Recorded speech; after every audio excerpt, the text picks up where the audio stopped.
मैं Ramlal मांझू RL study के YouTube channel पर आपका हार्दिक स्वागत करता हूं। दोस्तों, अपन संख्या गणित के पाठ 6 आज पाठ 6 के बारे में चर्चा करेंगे। यानी पाठ 6 पांच पाठ पहले वीडियो बन चुके हैं, पाठ 6 वीडियो बन रहे हैं। तो इसमें पहला क्वेश्चन क्या है? 2, 5, 8, 11। पहला क्वेश्चन क्या है? 2, 5, 8, 11 और अंतिम पद है 35। अंतिम पद 35 कौन सा है? 12वां पद है। तो इन पदों का योगफल ज्ञात करें तो क्या सूत्र क्या है? पहला पद पदों की संख्या कोष्टक पहला पद प्लस अंतिम पद बट्टे कितने हैं? 2। क्या पदों की संख्या गुणा क्या करेंगे? पहला पद प्लस अंतिम पद को जोड़ेंगे, बट्टा 2। तो पहला पद कौन सा है? पहला पद है अपना पदों की संख्या कितनी है? 12। पदों की संख्या कितनी है? 12। पहला पद कौन सा है? 2। अंतिम पद कौन सा है? 35। ठीक दोस्तों, कि पहला पदों की संख्या कितनी है? 12। पहला पद कितना है? 2। अंतिम पद कितना है? 35। तो क्या करेंगे? बट्टे 2, यानी 2 को 2 से कट जाएगा 12 6 बार कट जाएगा। 6 गुणा 35 तो कितने होंगे? 37 की गुणा करेंगे। 6 7 42 का 2 हासिल 4 6 7 18 4 कितना है? 22। तो 222 अपना आंसर हो जाएगा। तो एक बार पुनः बता देता हूँ। 2, 5, 8, 11 अंतिम पद 35 है। अंतिम पद कौन सा है? 12वां पद है। तो सूत्र क्या लगाएंगे? पदों का योगफल ज्ञात करना है। क्या ज्ञात करना है? पदों का योगफल। तो सूत्र क्या लगेगा? पदों की संख्या कोष्टक पहला पद प्लस अंतिम पद बट्टे 2। पदों की संख्या कितनी है? 12। तो पहला पद कितना है? 2। पहला पद 2, अंतिम पद 35। 2 और 35 को जोड़ देंगे तो 12 में 2 का भाग देंगे, 6 बार गया, और 35 2 को जोड़ेंगे कितना आ गया? 37 को 6 से गुणा कर देंगे, कितना आ गया? 222। ये अपना क्वेश्चन हो गया, आंसर हो गया। ये अपना आंसर हो गया। तो अगला क्वेश्चन करते हैं। अगला क्वेश्चन क्या है? 3, 6, 12, 24, 48 का 10वां पद कौन सा होगा? 3, 6, 12, 48 यानी 3 की किससे गुणा कर रहे हैं? 2 से। फिर 2 6 आया, 6 को किससे कर रहे हैं? 2 से। फिर 12 को किससे कर रहे हैं? 2 से। 24 को किससे कर रहे हैं? यानी 2 से। यानी ये क्या कर रहे हैं? गुणोत्तर श्रेणी मतलब जिस तरह गुणोत्तर श्रेणी वो होती है, जिस तरह 3 है, 3 का किसी भी संख्या से गुणा करेंगे, फिर अगली को उसी से गुणा करेंगे। जिस तरह 3 को 2 से गुणा की तो 6 को भी 2 से, फिर 12 को भी 2 से, फिर 24 को भी 2 से। इस प्रकार ये श्रेणी बन रही है, उसको बोलते हैं गुणोत्तर श्रेणी। और गुणोत्तर श्रेणी निकालने का सूत्र क्या है? गुणोत्तर श्रेणी के पदों की संख्या गुणोत्तर श्रेणी के पद अंतिम पद गुणोत्तर श्रेणी के अंतिम पद निकालना होगा। तो क्या लगाएंगे? अंतिम पद लगाएंगे तो a गुणा r की घात n माइनस 1। a गुणा r की घात n माइनस 1 है। तो a कौन सा होता है? अपना a होता है ये। a अपना कौन सा है? किसकी गुणा? शुरुआत में गुणा किसकी हो रही है? 3 की। तो a अपना क्या है? 3 है। तो r क्या है? r किससे गुणा हो रही है? 2 से। r किससे हो रही है? 2 से गुणा हो रही है। तो क्या करेंगे? a कितना होगा? 3 गुणा r कितना है? r कितना है? 2। r कितना है? किससे गुणा हो रही है? 2 से। तो 2 की घात n कौन सा है? पद कौन सा है? n मतलब पद है। कौन सा पद है? 10वां पद है। n कौन सा है? 10वां पद है। एक बार दोबारा रिपीट करवा देता हूँ। यानी 3, 6, 12, 24, 48 का 10वां पद कौन सा है? तो क्या करेंगे? देखो ये क्या बन गया? गुणोत्तर श्रेणी। ये 3 को 2 से गुणा करें, 6 को 2 से गुणा करेंगे, 12 को 2 से, 24 को 2 से। तो ये क्या बन गया? गुणोत्तर श्रेणी। गुणोत्तर श्रेणी क्या कहता है? सूत्र क्या रहता है? 1 गुणा r की घात n माइनस 1। 1 गुणा r की घात n माइनस 1। a अपना कौन सा है? 3। यानी किसकी गुणा हो रही है शुरुआत में? 3 से। तो ये a कौन सा अपना? 3। r कौन सा है? यानी 3 को किससे गुणा हो रही है? 2 से। तो r कितना है? 2। n कौन सा पद ज्ञात करना है? 10वां। तो n कौन सा होगा? 10। तो क्या करेंगे? 3 गुणा 2 की घात 10 माइनस 1। तो कितना हो गया? 3 गुणा 2 की घात 9। हम 2 की घात 9 करते हैं। देखो 2 गुणा 2 गुणा 2 गुणा 2 बार लिख देंगे। 3, 4, 5, 6, 7, 8, 9। 1 2 3 4 5 6 7 8 9 कितना हो गया? 2 2 दूनी 4 4 दूनी 8 8 दूनी 16 16 32 32 दूनी 64 64 दूनी 128 128 दूना 256 256 दूना कितना 512, तो कितना आ जाएगा 512 आ जाएगा। तो ये कितनी बार आ जाएगा 512 आ जाएगा। तो 512 को किससे गुणा करेंगे 3 गुणा 512, ठीक है। 2 की घात 2 का कितना हो जाएगा 512, 512 को 3 से गुणा करेंगे, 3 को 6, 3 को 2 से गुणा करें 6, 3 को 1 से गुणा करें 3 और 5 से गुणा करें 15, तो कितना उत्तर आ गया अपना आंसर आ गया 1536। दोबारा एक बार रिपीट करवा देता हूँ, 3 6 12 24 48 का 10वां पद कौन सा है, तो क्या बन गया गुणोत्तर से बढ़ गए, यानी 3 की 2 से गुणा कर रहे हैं, फिर 6 को 2 से गुणा, फिर 12 को, इस प्रकार ये गुणोत्तर से बढ़ गए। तो इसमें क्या है सूत्र क्या लगेगा 1 गुणा r की घात n माइनस 1, तो a कौन सा है a अपना है 3, 3 की गुणा 3 से गुणा हो रही है और 3 को किस से गुणा हो रही है 2 से, तो r कितना है 2, n कितना है कौन सा पद है 10, तो n हो गया 10, तो 3 गुणा 2 की घात 10 माइनस 1, तो 3 गुणा 10 की घात 3 गुणा 2 की घात कितना हो गया 9, और 2 की घात 2 कितना हो जाएगा 512, 512 को 3 से गुणा करें तो 1536। तो चलिए अगला सवाल करते हैं। तो अगला क्वेश्चन क्या है, अगला क्वेश्चन है 1 minus 2 plus 3, 1 minus 2 plus 3, 1 minus 2 plus 3 minus 4, less आगे कितना है 151, इनका योग कितना होगा, क्या है 1 माइनस 2 प्लस 3 माइनस 4 लेस आगे 151 है, तो इनका योग कितना होगा। तो अब ध्यान क्या रखना है, यानी अंतिम संख्या कितनी है विषम संख्या है, अगर अंतिम विषम संख्या है तो अंतिम विषम संख्या, तो अंतिम संख्या विषम है, तो अगर अंतिम संख्या विषम संख्या है तो क्या करेंगे इसमें अंतिम संख्या में 1 जोड़ देंगे, यानी अंतिम संख्या प्लस 1, अंतिम संख्या प्लस 1 बट्टे क्या कर देंगे 2। अगर अंतिम संख्या इस प्रकार है 1 माइनस है 1 प्लस है 1 माइनस 1 प्लस 1 माइनस 1 प्लस, तो 1 प्लस 1 माइनस होगा, तो अंतिम संख्या अगर विषम संख्या है तो उसमें 1 जोड़ने के बट्टा 2 कर देंगे, तो अंतिम संख्या कितना है 151 में क्या कर देंगे 1 जोड़ देंगे, बट्टे क्या कर देंगे 2 कर देंगे, कितना हो गया 152 में 2 का भाग दे देंगे, कितना हो गया 152 बट्टे 2, 7 चलते 1 बच गया 6, तो ये अपना क्या आ जाएगा आंसर। दोस्तों ध्यान रखना, यानी पहली संख्या प्लस दिया है, फिर माइनस, फिर प्लस, फिर माइनस, फिर प्लस, और अंतिम संख्या अगर इस प्रकार की संख्या और अंतिम संख्या अगर विषम है तो उसमें तो क्या है 1 जोड़ करके 2 का भाग दे देंगे, 151 में 1 जोड़ा, 152 में 2 का भाग दिया, कितने बच गए, कितना हो गए 76, ये अपना आंसर हो गया।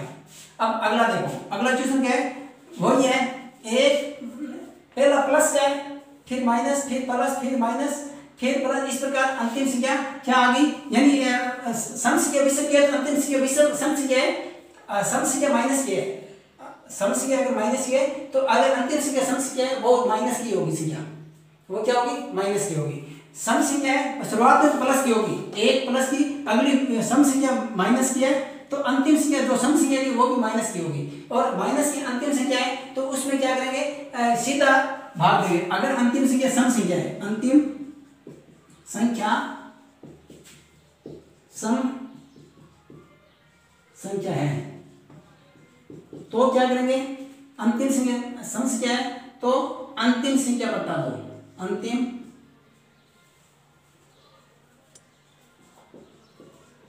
अंतिम संख्या बट्टे 2 कर देंगे, अंतिम संख्या बट्टे 2 कर देंगे, तो अंतिम संख्या कितनी है माइनस का एक, अंतिम संख्या माइनस का 140 बट्टे 2 कितना हो गया माइनस का 70। ठीक है दोस्तों दोबारा समझाता हूँ, यानी शुरुआत में प्लस की होगी, फिर माइनस की, फिर प्लस, फिर माइनस, यानी अंतिम संख्या या शुरुआत संख्या क्या है, सम संख्या क्या है माइनस के, तो अंतिम अगर सम संख्या वो भी माइनस की होगी। ठीक है, तो अंतिम संख्या में क्या कर देंगे 2 का भाग देंगे, अंतिम संख्या 100 माइनस का 140 है, माइनस के 140 में 2 का भाग देंगे, कितना होगा माइनस का 70। तो चलिए आगे बढ़ते हैं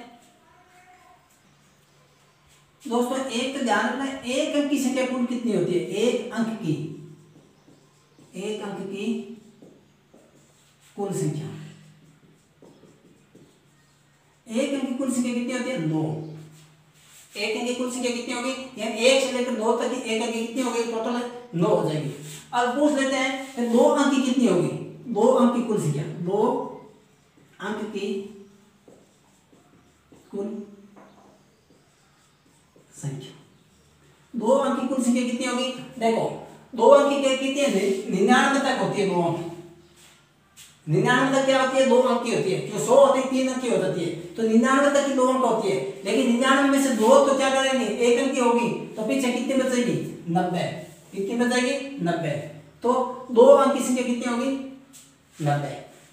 तो एक बार समझना, 1 अंक की कुल संख्या कितनी है, 1 से लेकर 9 तक की होती है, तो कुल संख्या कितनी होगी, 9। 2 अंक की संख्या पूछ ले तो क्या है, 99 तक, यानी 100 की है, 100 होते हैं तो 3 अंक हो जाता है, 100 होते क्या होता है, 3 अंक। तो 2 अंक की कितनी होगी, 9 बैठा देंगे, जो 9 तो 1 अंक की है, 99 तक टोटल होती है, टोटल 99 तक 2 अंक है। तो 99 में से 99 से क्या कर देंगे, 9 बैठा देंगे, तो कितने बच गए, 90। अब आप ये पूछ ले 3 अंक की, 3 अंक की संख्या, 3 अंक की कुल संख्या, 3 अंक की कुल संख्या, 3 अंक की कुल संख्या कितना, 3 अंक कितना होगा, 999 तक 3 अंक होंगे, 999 तक 3 हो गए, तो 999 तक 3 अंक हो गए। तो अब देखो 999 तक जो 1000 होते हैं 4 अंक की हो जाती है, तो 999 के 9 तो होगी 1 अंक की और 90 होगी 2 अंक की, तो कितने होगी, 99 तो होगी 1 अंक और 2 अंक की, तो 99 क्या कर देंगे, घटा देंगे, कितनी होगी, 900। तो इसी प्रकार अपन क्या है, 4 अंक की निकाल देंगे, 5 अंक की निकाल देंगे। तो 4 अंक में क्या कर देंगे, 999 घटा देंगे, 5 अंक में 9,999 घटा देंगे। इस प्रकार अपन अंकों की संख्या क्या है, निकालेंगे। तो चलिए आगे बढ़ते हैं।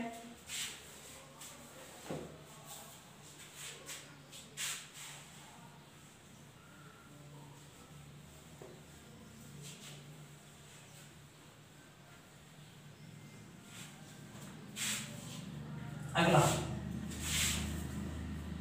1 से 100 तक की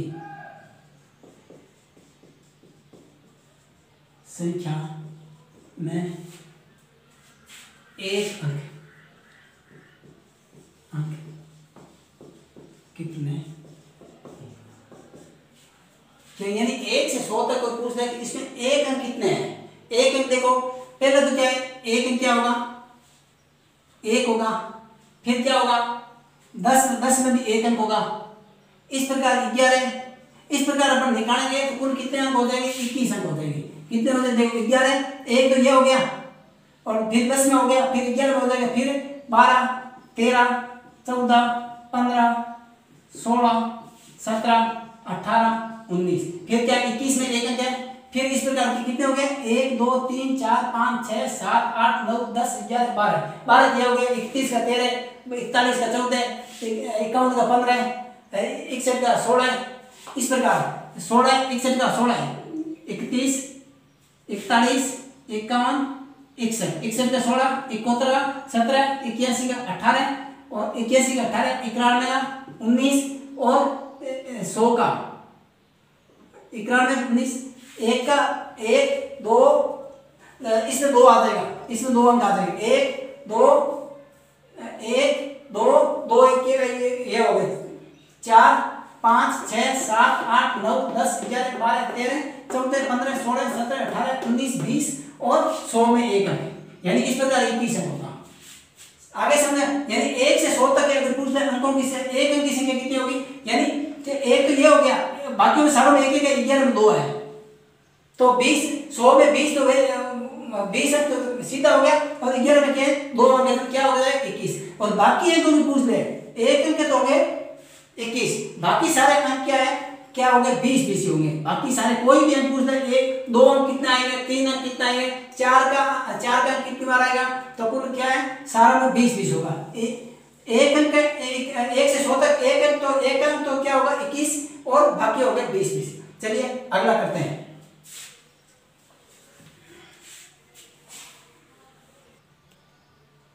अगला सवाल क्या है, 673 गुणा 532 गुणा 747 में इकाई का अंक होगा। क्या है, 673 532 747 में इकाई का अंक होगा। अगर इकाई का अंक निकालना है तो क्या करेंगे, पूरी की गुणा नहीं करके 3 की इकाई इकाई अंकवाणों की गुणा कर लेंगे, इकाई इकाई अंकवाणों की गुणा कर लेंगे। 3 की गुणा की, 2 की गुणा की और 7 की गुणा की। तो 3 की 2 से गुणा के 6, 6 को 7 से गुणा करें कितना आ जाएगा 42। क्या आ जाएगा 42। ध्यान क्या रखना है 673 गुणा 532 गुणा 747 में इकाई अंक होगा, इकाई अंक होगा तो क्या करेंगे हम इनके अंकों की पूरी गुणा नहीं करके इकाई के अंकों की गुणा कर देंगे। 3 की इसमें इकाई का 3 है, इसमें 2 है, इसमें 7 है, 3 2 और 7 की गुणा करें। 3 को 2 से गुणा करें 6, 6 को 7 से गुणा करें 42, 42 तो इकाई क्या है 2, तो इकाई क्या होगा इकाई का अंक क्या होगा 2। ये अपना आंसर हो जाएगा, इकाई क्या होगा 2 हो जाएगा। ये अपना क्या होगा आंसर का। चलिए अगला सवाल करते हैं। अगला सवाल क्या है 517 की घात 26, 313 की घात 17, 402 की घात 58 का इकाई का अंक होगा। क्या है सवाल क्या है 517 की घात 26, 313 की घात 17, 402 की घात 58 का इकाई का अंक होगा। कौन सा इकाई होगा। अब इसमें क्या करते हैं, अब इसमें घातों में क्या करेंगे 4 का भाग देंगे, घातों में क्या कर देंगे 4 का भाग दे देंगे, 4 का भाग देंगे तो 517 में 4 का भाग दे देंगे और इकाई अंक क्या है 7 ही ले लेंगे, इकाई अंक 7 ले लेंगे, इसमें इकाई अंक 7 है तो 7 ही ले लेंगे, ठीक है 7 ले लेंगे और घातों में क्या कर देंगे 4 का भाग दे देंगे। तो घातों में 4 का भाग देंगे तो कितना बच गया 26 में 4 का भाग गया कितना बच गया 2, तो घात 2 लगा देंगे गुणा इसमें 4 का 17 में 4 का भाग देंगे तो इकाई अंक तो लेंगे 3, 4 17 में 4 का भाग देंगे कितना बच जाएगा 1 बच जाएगा। ध्यान के रखना है इन घातों में 4 का भाग देना है, जो घात बच जाए शेष पर बच जाए और वही घात लिखनी है। 26 में 4 का भाग दिया शेष पर बचा 2, तो 2 घात लिखेंगे 7 की घात 2 गुणा 3 की घात 17 में 4 का भाग देंगे 1 शेष पर बचेगा और तो 3 की घात 1 गुणा अब 2 की घात कितनी हो जाएगी 58 में 4 का भाग देंगे, 58 में 4 का भाग देंगे कितना बचेगा 1 चौक चौक 18, 4 चौक 16 शेष में कितना बचेगा 2, तो 2 की घात क्या रख देंगे 2। एक ध्यान ये रखना है इसमें तुमने एक ध्यान रखना कि अगर 4 की घात में अगर घातों में 4 का भाग देकर 0 आ गई तो उसकी घात 4 मानेंगे। ध्यान क्या रखना है जिस तरह कोई संख्या आ गई जिस तरह 2 की घात 40 है, 2 की घात 40 है, 40 अगर 4 का भाग देंगे कितना आ जाएगा 2 की घात 0 आ जाएगा। तो 2 की घात 0 नहीं लिख करके क्या करना है 2 की घात 4 यानी 4 का पूरा पूरा भाग चला जाता है, यानी 4 का पूरा पूरा घातों में 4 का भाग पूरा पूरा चला जाता है तो उसकी घात अपन क्या लिखनी है 4 लिखनी है, ये ध्यान रखना है। तो आगे क्या है देखो ये आ गया, अब 7 की गुणा करेंगे कितना हो गया 7 7 49, 3 की घात 1 है तो 3 आ गया, 2 की घात 4। ध्यान करेंगे 7 का वर्ग करेंगे तो 49, 3 की घात 1 है तो 3 और 2 की घात 2 तो 4। अब क्या करेंगे इनको सारों को नहीं गुणा करने की जरूरत नहीं है, 9 की 3 की और 4 की गुणा कर देंगे, 9 की 3 की और 4 की गुणा कर देंगे, 9 की 3 की 4 की गुणा करेंगे, 9 की 3 की और 4 की गुणा करेंगे तो 9 3 27, 27 को 4 से गुणा करेंगे 7 चौक 28 को 8 तो सब 2 8 2 8 2 10 108 तो कितना आ जाएगा 108। तो 108 आ गया तो इसमें इकाई अंक क्या है 8 है, तो इकाई अंक क्या हो जाएगा इकाई का अंक इकाई अंक क्या आ जाएगा 8 आ जाएगा। एक बार दोबारा रिपीट करवा देता हूँ 517 की घात 26 गुणा 313 की घात 17 गुणा 402 की घात 58। इसमें क्या करना है घातों में क्या है अंक तो लेना है इकाई का तीनों में, भाई इसमें 7 ले लिया इसमें 3 ले लिया इसमें 2 ले लिया, लेकिन घातें कितनी लिखनी है सब घातों में 4 का भाग दे देंगे। जिस तरह 26 है 26 में 4 का भाग दिया शेष पर बचेगा वो घात लिख देंगे, 26 में 4 का भाग देंगे शेष पर बचेगी 2 तो 7 की घात कितनी होगी 2। 313 में इकाई का लेना है 3 और घात क्या है 4 17 में 4 का भाग दिया शेष पर कितना बच गया 1 तो घात लिख देंगे 1। इसी प्रकार 402 में इकाई का तो लेंगे 2 और 58 में क्या 4 का भाग देंगे तो 58 में 4 का भाग देंगे तो शेष पर कितना बचेगा 2 तो 2 की घात 2 लिख देंगे। तो 7 की घात 2 मतलब 49 यानी 7 का वर्ग 3 की घात 1 3 गुणा 2 की घात 2 2 की घात 2 का क्या हो गया 4। अब क्या लेंगे इसमें इकाई अंक ले लेंगे 9 ले लिया इसमें 3 4 ले लिया तो 9 3 27 27 को 4 से गुणा करें 108 108 में इकाई अंक क्या है 8 तो उत्तर क्या आ जाएगा 8 आ जाएगा। तो थैंक यू दोस्तों, आज के लिए बस इतना ही दोस्तों। मैं आशा करता हूँ कि आपको वीडियो पसंद आया होगा, वीडियो पसंद आया तो वीडियो को शेयर एंड लाइक जरूर करें दोस्तों। चैनल पर नए हो तो चैनल को सब्सक्राइब जरूर करें। धन्यवाद।